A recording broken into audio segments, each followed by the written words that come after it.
Imagine a nation where warnings were given, but no one cared to listen. Remember years ago when Nnamdi Kanu told Nigerians, the Fulani terrorists will come for you. They will kill, they will destroy. And when you cry out for your government for help, that same government that you cry out for help will look the other way around. Fast forward to today. Look at the killings, the silence, the helplessness. Is this not exactly what he actually predicted? And now, even voices from within the system are raising the alarm. Former Emir of Kanu State, Sanusi Lamido, Sanusi openly admits that Nigeria is dangerously divided along ethnicity and region.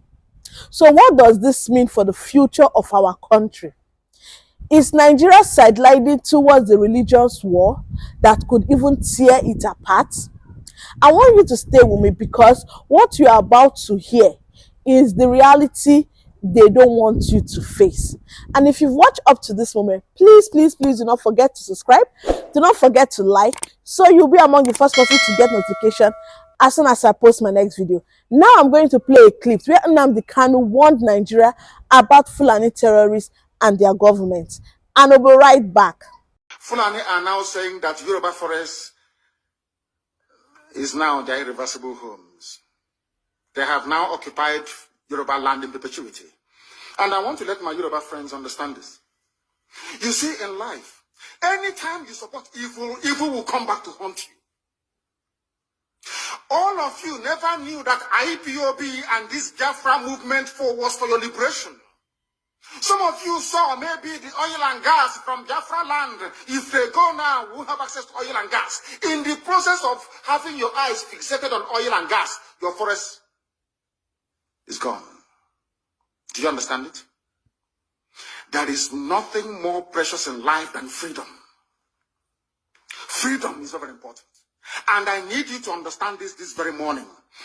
Every Yoruba person supporting Fulani, you are setting up yourself to become like the Hausa people.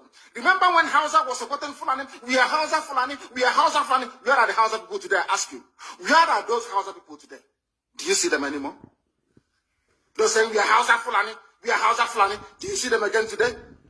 Do you see them? I'm asking you. No, because Fulani have completely overwhelmed them. It's called emasculation. Completely emasculated them. Look at what they're doing in the East. In the East, they come to the East, they will tell you, oh, you want to be the president or vice? Yeah. They say, give us land for Ruga. They give them land. The soldiers of Kanu did that law, Banta. They have taken it over in forever and ever. Give us land in your state. Hope most of them have proved to us that you are stood. Give us land in Olu. Hope most of them will give them land in Olu. We can go and kill people in Obibo. We can kill for them. How many Fulani governors are prepared to kill bandits? I didn't say normal people. I'm talking about armed, dangerous bandits. How many Fulani governors? Go and read your newspapers, you will see it there. Fulani governors are negotiating with them, giving them arms, giving them vehicles, making sure that their life is no longer a misery. But if they come down to the south, they tell you, give us land for Ruga. Go and kill your people to prove to us that you're one Nigerian. That was why Obioso was talking rubbish. Was talking yesterday or 2 days ago. Supported by the BBC. The problem you people have in Nigeria is this. Your journalists, you see people, Punch newspaper, Tribune, Vanguard, and Nation, they are your second worst enemies. I'm telling you the truth. They can never ever be objective in their reportage. Never, ever, ever. That's why all of you are suffering. But you don't know it. They were the same people used to scuttle the NSAS protest. Of course, some of you went about looking for Indomie in warehouses. Typical black people.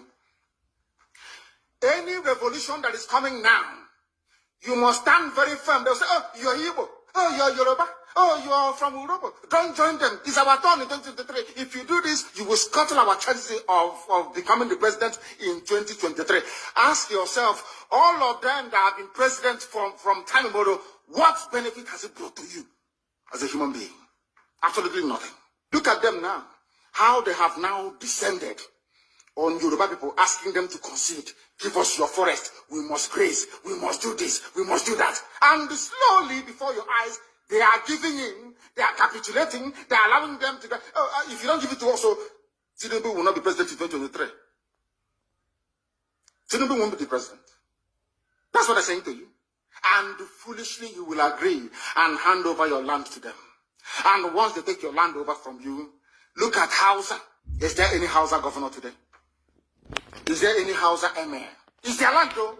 Katsina is the Hausa land. Kanu is Hausa land.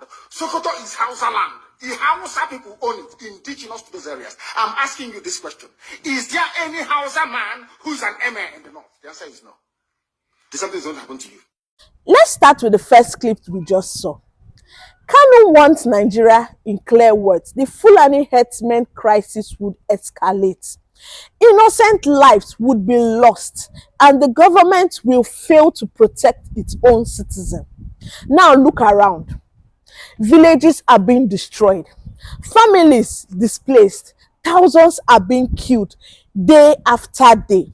Report confirmed this has been ongoing for years. Yet official responses remain weak, sometimes even silent. This isn't even about pro-Kanu or anti-Kanu at all. This is about acknowledging that the warnings was real. And today, Nigerians are living it. The tragedy is not just the killings. It is that the people are left with no one to turn to or even get protection from. I'm going to play a footage now. The footage or statement from IPOB about the Fulani terrorist killing and government silence. And we'll be right back. Our leader, Nnamdi Kanu, told you Nigerians, told you Benue people, told you Plateau State people, told you Jos, told you Nigerians that Tinubu will take over Nigeria and Tinubu will sell Nigeria to France. He said it on his broadcast. And he further said that Fulani will take over Nigeria. That Fulani will kill you Nigerians and you will cry for help for your government. Your government will not be able to help you. He told you all these things. And that is why he is in detention. And none of you Nigerians is protesting. None of you Nigerians is asking questions why innocent man should be in prison where terrorists is walking about in Nigeria, granting press release. Share this video, let it go viral. Now, according to IPOB, this crisis is proof that their leaders was right all along. They argue that Nigerians are now experiencing firsthand what was once dismissed as extragration. Think about it. When ordinary farmers can no longer go to their farmland, when worshippers cannot even gather without fear, when a whole community are living under the shadows of attack, what does this have to say about the state's security?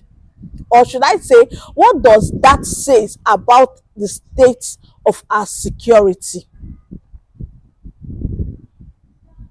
This is the painful truth. IPOB statement resonates with many Nigerians today because the evidence is everywhere. The government has not even lived up to its responsibility of protecting life and properties. I'll play a video now. And the video is about Sanusi Lamido, where Sanusi, in a statement, he said, Nigeria dangerously divided by ethnicity and religion. And we'll be right back. In October last year, speaking at the Kaduna Investment Forum, I said to Nigerians that if anyone told them that dealing with Nigeria post-2023 would be easy, they should not vote for that person. And I meant it because I don't think Nigeria has been in a place as difficult as this since the Civil War. We have a challenge of nation building. We have a country that has not been divided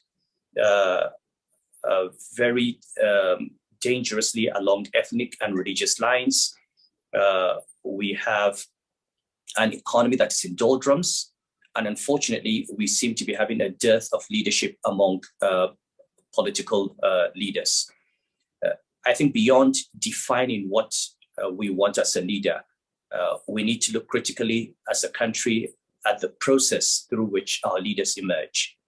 Now, no process is perfect. We've seen in the United States, we've seen in the UK that they have made mistakes with choosing their leaders, but at the very least, the people know who they are voting for. I think we need to begin to look at the Electoral Act much, much earlier than elections. We need to have a system where you cannot just go and participate in party primaries without exposing yourself to public scrutiny. This is what happens in the UK, Labour Party, the Tories, Americans, the Democrats, and the Republicans. Everybody has a chance to see them as they address their party. Everybody has a chance to understand what their policy is, what their vision is. They ask questions, and people know what they're voting for. So even when the party selects a candidate, you know that the nation knows the candidate they've selected. And throughout, they're compelled by law to participate in public debates, to come and discuss issues of policy. This is the only country I know where we only know when we have elected a president if he knows what he's doing, if he understands what the job is, what his plans are, what his vision is. You can actually get into the presidency without Nigerians knowing exactly whether you have the capacity to do the job or whether you have the vision to do the job. And I think beyond talking about the kind of leader we want and the kind of policies that we want, we need to now begin, and also beyond looking at the electoral process and the voting process, which is very flawed, but which can be improved upon with the Electoral Act. We need to expand that into the process through which parties bring up candidates and elections happen. And that the important thing is there must be an improvement in the transparency around, and the candidates must be compelled to face the country and discuss their issues and their vision.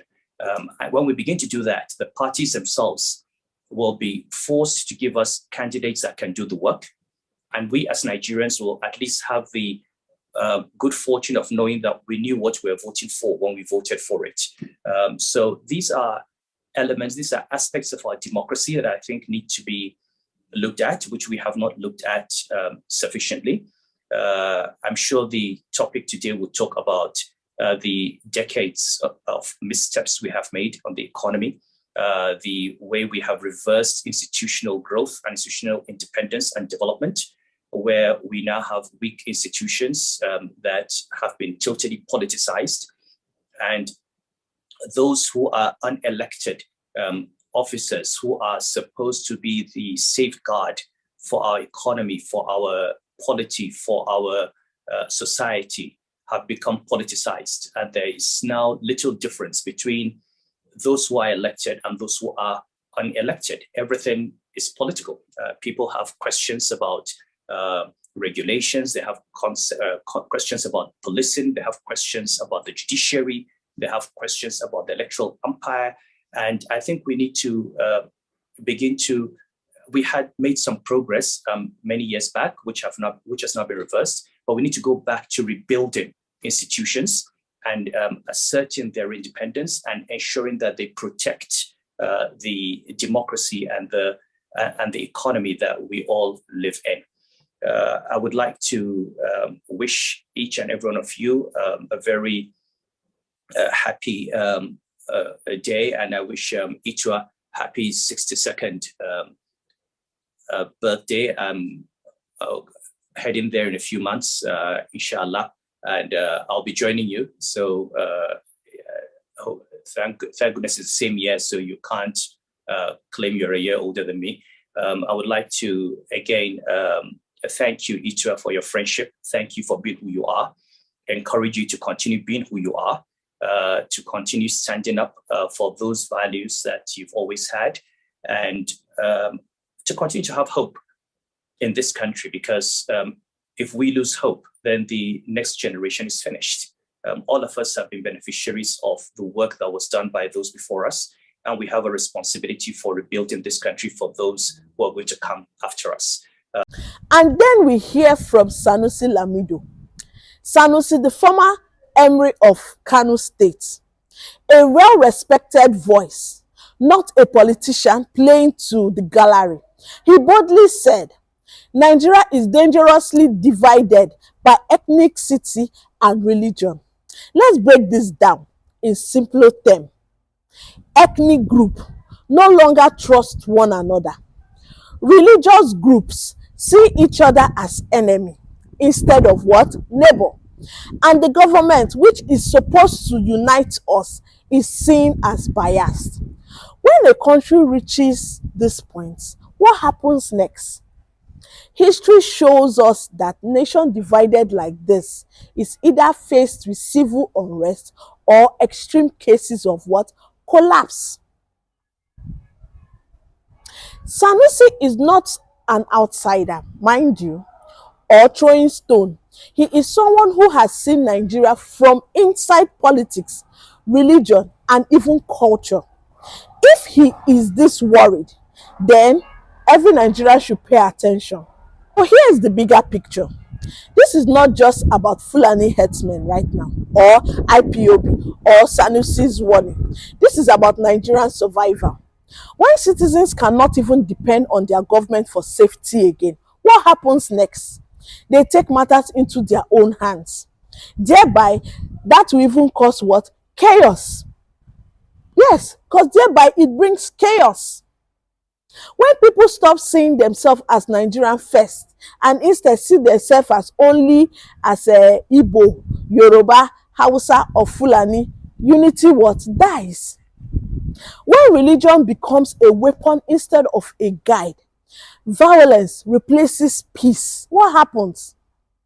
And make no mistake, these divisions are being exploited by politicians because a divided people are easier to control, easier to manipulate during election, and easier to what? Silence. Now the big question, what should Nigerians do with all of this? Ask hard question. Why is the government silent on this killing? Who benefits from the insecurity? Another question we need to ask, refuse political manipulation. If politician keeps using Nigerians and ethnicity as campaign tools, Nigerians must see through what? Their lies. The third one, we have to demand for accountability. What do I mean by that? From the local to the federal level, leaders must be held responsible for protecting life.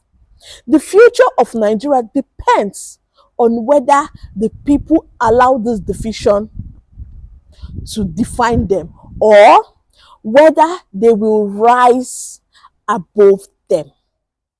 The truth is this. Nnamdi Kanu warned. IPOB repeated. Sanusi also confirmed. The signs are clear. Nigeria is walking a dangerous path. The question is, will the people and the leaders wake up before it's too late? Because in the end, this is not just about religion or ethnicity now. It is about life and death. It is about unity or division, survival or collapse. Let me ask you this. Do you believe Nigeria can still be saved from this dangerous divide? Or are we already too far gone? Please drop your thoughts in the comment section below. Let's have this difficult but necessary conversation.